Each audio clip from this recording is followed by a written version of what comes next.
Hello everyone.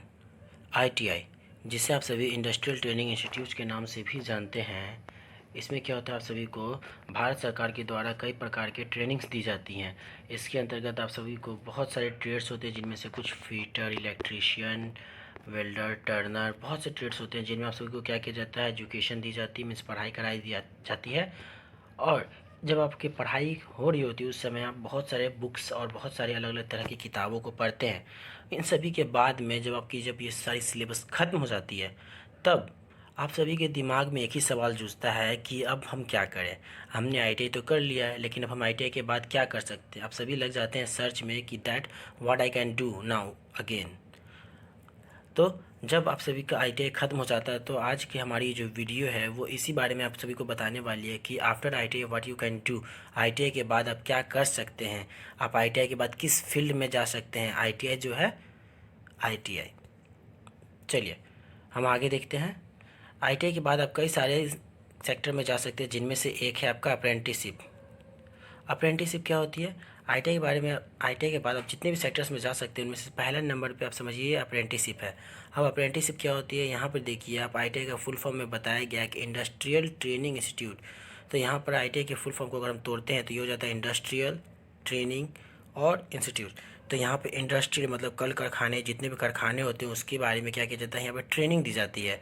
वैसा ये एक इंस्टीट्यूट है जहाँ पे इंडस्ट्रियल की ट्रेनिंग दी जाती है। तो आईटीआई करने के बाद आप सिर्फ एक ट्रेनी होते हैं, मीन्स आपने इंडस्ट्री के बारे में पढ़ा है, लेकिन आपको क्या है उसका नॉलेज नहीं है कि हाउ टू वर्क, मीन्स उसके ज़्यादातर काम किस तरह के होते हैं, आपने अभी तक से इंडस्ट्री नहीं देखा है। तो इसलिए आईटीआई करने के बाद में अगर आप किसी भी प्रकार के और कहीं भी काम करना चाहते हैं तो आपसे एक एक्सपीरियंस सर्टिफिकेट मांगा जाता है, या फिर आपको क्या करना होता है, अपने एक सर्टिफिकेट दिखाना होता है कि मैं इंडस्ट्री में पहले भी वर्क कर चुका हूँ। तो इसलिए क्या किया जाता है कि आप सभी को अप्रेंटिसशिप कराई जाती है, ये भी बाय गवर्नमेंट होती है। अप्रेंटिसशिप भी बहुत से तरह की होती है, जैसे कि कुछ अप्रेंटिसशिप जो होती है वो प्राइवेट कंपनी से होती हैं, और कुछ अप्रेंटिसशिप जो होती हैं वो गवर्नमेंट कंपनी से होती हैं। तो अब इसमें देखिए, प्राइवेट कंपनीज आपको पैसे ज़्यादा देती हैं और गवर्नमेंट कंपनीज में आपको पैसे कम मिलते हैं, बट दोनों में और भी बहुत सारे डिफरेंस है। लाइक अप्रेंटिसशिप में सबसे पहली बात तो ये होती है कि अप्रेंटिसशिप जो होती है वो फर्स्ट मीन्स 1 ईयर के लिए ही होती है आपकी। इसमें इसमें इससे ज़्यादा आपको टाइम नहीं दिया जाता है। आपका जैसे ही 12th मंथ कंप्लीट होता है आपको वहाँ से निकाल दिया जाता है या कहीं हटा दिया जाता है, और आपको एक सर्टिफिकेट दे दिया जाता है कि आपने क्या किया, अप्रेंटिसशिप पास कर लिया है। और साथ ही साथ यहाँ पे अप्रेंटिसशिप के दरमियान आपको क्या की जाता है कि एक स्टाइपेंड दी जाती है। आपको सैलरी नहीं बल्कि आपको स्टाइपेंड दी जाती है, और ये जो स्टाइपेंड होती है वो उस कंपनी के अकॉर्डिंग भी अलग हो सकती है। तो जैसे कि मैं बता रहा था, प्राइवेट और गवर्नमेंट। तो यहाँ देखिए, प्राइवेट में आपको अप्रॉक्सीमेट टू 10,000, 7,000 या फिर 8,000, इन सभी के रेशियो में कुछ दिया जाता है, जो आपको 8 से लेकर 10,000 के बीच में रहती है। वहीं अगर हम बात करें गवर्नमेंट की, तो गवर्नमेंट में आपको लगभग 7 से लेकर 8 के बीच में ही दी जाती है, इससे ज़्यादा नहीं दिया जाता है। और गवर्नमेंट में भी बहुत सारे ऐसे अलग अलग कंपनीज़ हैं जो आपको अलग अलग सैलरीज देती हैं। फॉर एग्ज़ाम्पल, जैसे कि आप मान लीजिए आप IOCL से अगर अप्रेंटिसशिप करते हैं तो IOCL में आपको लगभग 10,000 रुपये दे दी जाती है। लेकिन ये भी डिपेंड करता है कि आप किस इलाके से कर रहे हैं। अगर आप साउथर्न रीजन से करते हैं तो आपको इतने पैसे दे दिए जाते हैं, लेकिन आप नॉर्थर्न रीजन से करते हैं तो आपको और कम पैसे दिए जाते हैं। लेकिन अप्रेंटिसशिप में एक और ख़ास बात यह है कि अगर आप अप्रेंटिसशिप रेलवे से करते हैं, रेलवे से अगर आप अप्रेंटिसशिप करते हैं तो आपको क्या किया जाता है कि आपके लिए रेलवे में 20% का आरक्षण दिया जाता है, कि रेलवे की अगली वैकेंसीज़ में आपको 20% जो सीट होगा वो सिर्फ अप्रेंटिसशिप ट्रेनीज़ के लिए होगा। और ऐसा नहीं कि अप्रेंटिसशिप अभी से कुछ समय पहले क्या होता था कि अप्रेंटिसशिप करने वाले लोगों को वहीं पर गवर्नमेंट जॉब दे दी जाती थी, बट अब ऐसा कुछ भी नहीं है। अब आपको अप्रेंटिसशिप जो होगी वो भी हमेशा 1 साल के लिए होगी, और 1 साल कंप्लीट होने के बाद आपको वहाँ से छोड़कर आ जाना पड़ेगा। तो अप्रेंटिसशिप जो होती है वो 1 साल के लिए होती है। चलिए आगे हम देखते हैं। अप्रेंटिसशिप के बाद आपके लाइफ में जो और भी अपॉर्चुनिटीज़ हैं उनमें से एक है आप डिप्लोमा कर सकते हैं। डिप्लोमा मीन्स आप पॉलिटेक्निक कर सकते हैं। जैसे कि आप 12th कंप्लीट करने के बाद में क्या करते हैं, पॉलिटेक्निक में या फिर डिप्लोमा में आप क्या करते हैं, लेटरल एंट्री लेते हैं। तो आईटीआई को भी तो अब 12th के बराबर की मान्यता दे दी गई है। तो इसलिए अब आप क्या कर सकते हैं, आईटीआई करने के बाद में भी पॉलिटेक्निक में सीधे 2 ईयर के कोर्स में डायरेक्टली एंटर कर सकते हैं। मीन्स आपको फर्स्ट ईयर का पढ़ाई नहीं करना होगा। उसके बाद में आप यहाँ पर पॉलिटेक्निक कीजिए और आप डिप्लोमा हासिल कर सकते हैं। ये हो गया आपका सेकेंड ओपिनियन। उसके बाद में अगर हम बात करें आपके लाइफ के लिए कि अगर आप ITI कंप्लीट करने के बाद में और क्या कर सकते हैं, तो आपको नंबर 3 पर जो मिलता है वो है आप सभी के लिए, यहाँ पर देखिए, CITS। CITS क्या होता है? तो CITS एक टीचिंग जॉब है जिसमें आप सभी क्या करते हैं, पहले CITS का फुल फॉर्म समझिए। CITS का फुल फॉर्म होता है क्राफ्ट्स इंस्ट्रक्टर ट्रेनिंग इंस्टीट्यूट। मतलब यहाँ पे जो आप ITI में आप पढ़ाई करते हैं, उस ITI के भी तो कुछ टीचर्स होते हैं। जहाँ पर आप ITI में पढ़ाई कर रहे हैं वहाँ के भी कुछ टीचर्स होते हैं। तो ये जो टीचर्स होते हैं, उन टीचर्स को बनने के लिए एक कोर्स करना पड़ता है जो ITI के बाद में ही वो करते हैं। उस कोर्स को कहते हैं CITS। ये अलग अलग संस्थाएं से कराई जाती हैं। इसके लिए भारत में कई प्रकार की संस्थाएं हैं जिन्हें DGT चलाती है, और ये सभी संस्थाएं क्या हैं, बहुत सारी हैं। जैसे कि आप देख लीजिए NSTI, इसे NSTI भी कहते हैं हम सभी। ये कई सारी हैं। भारत के इंडियन मैप में आप देखिएगा तो ये कोलकाता, चेन्नई, जिसमें से चेन्नई नंबर 1 पर, कोलकाता नंबर 2 पर, और भी बहुत सारे, कानपुर, इन सभी जगहों पर हैं। और अगर आप देखना चाहिएगा तो इसमें क्या होता है कि CITS में कुछ जगहों पर ये वुमेंस के लिए भी हैं और कुछ जगहों पर ये कंबाइंड है, मेन एंड वुमेन दोनों के लिए। जैसे कि फॉर एग्ज़ाम्पल आप देखिए बिहार के आप देखिएगा कि यहाँ बिहार में एक ही CITS कॉलेज है जो सिर्फ और सिर्फ वुमेंस के लिए है। और CITS करने के दरमियान आपको, अगर गवर्नमेंट से आपको CITS करना चाहते हैं, तो जैसा कि आपने ITI में क्या किया था, आपने ITI का फॉर्म फिलअप किया, उसके बाद में आपने एंट्रेंस एग्ज़ाम दिया, उसके बाद में आपकी ITI पे सिलेक्शन हो गई थी। जस्ट लाइक टू दैट, उसी तरह से CITS में भी सिलेक्शन होती है। आपको पहले क्या करना पड़ेगा, एक फॉर्म फिलअप करना पड़ेगा CITS के लिए। उसके बाद में आपको एक एंट्रेंस एग्ज़ाम देना होगा। उसके बाद में आपका क्या होगा, डॉक्यूमेंट वेरिफिकेशन। देन आप क्या कर सकते हैं, CITS में ज्वाइनिंग ले सकते हैं। उसके बाद आप सभी को वहाँ पर अलग से हॉस्टल में रूम दे दिया जाएगा और वहाँ पे आप सभी पढ़ भी सकते हैं बहुत अच्छे तरीके से। इन्हीं में से मैंने एक CITS कॉलेज जैसे कि NSTI कोलकाता के बारे में मैंने बताया, वहाँ उसके बारे में मैं यहाँ पर आई बटन में लिंक दे देता हूँ। इसके बाद में अगर आप सभी चाहें, जब CITS आप कंप्लीट कर लें या फिर आप CITS ना करना चाहें, तो आप सभी क्या कर सकते हैं, एक और काम कर सकते हैं। फॉर एग्ज़ाम्पल, जो आप ITI के बाद ही कर सकते हैं। ITI के बाद आप कई सारे गवर्नमेंट जॉब के लिए प्रिपरेशन कर सकते हैं।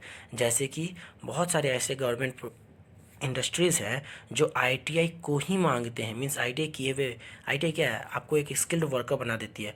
तो उन्हें एक स्किल्ड वर्कर चाहिए। तो इसके लिए बहुत सारी कंपनीज़ होती हैं। लाइक आपके सबसे पहले तो रेलवे ही आ जाता है। रेलवे में टेक्नीशियन होते हैं। फिर DMRC है,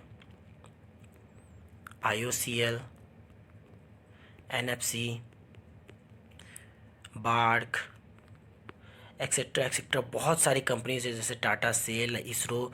ये सारी कंपनीज़ क्या करती हैं, इन सभी कंपनीज़ को चाहिए ITI किए हुए टेक्नीशियन, जिसमें से फीटर, इलेक्ट्रीशियन, हर किसी के लिए कुछ ना कुछ वैकेंसी आती ही हैं। तो आपको क्या करना होता है, गवर्नमेंट जॉब के लिए प्रिपरेशन करना होता है।